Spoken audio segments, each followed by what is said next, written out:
Well, today is Juneteenth, also known as Freedom Day. Now, it commemorates a day when slavery officially ended in the U.S., June 19, 1865. President Abraham Lincoln issued the Emancipation Proclamation on January 1st, 1863, but it took 2.5 years for that news to reach all of the Confederate states. Now, this year, corporate America is getting on board in light of the nationwide protest sparked by George Floyd's death and the fight against systemic racism. Companies like Nike, MasterCard, Twitter, and the NFL are giving employees a day off.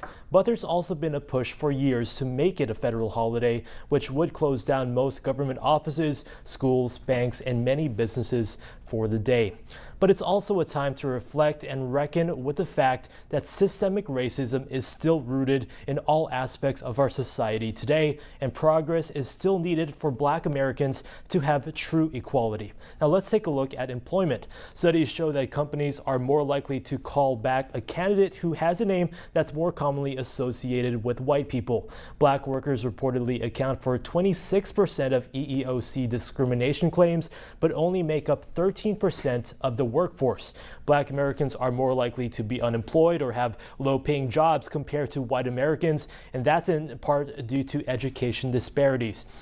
But studies also show that Black workers earn less than white workers even when they have the same education. There's also the racial wage gap. The Economic Policy Institute says that in 2017, Black men made about 70 cents for every $1 their white counterpart made.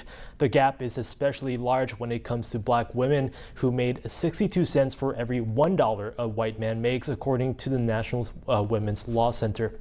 And 4 portraits of former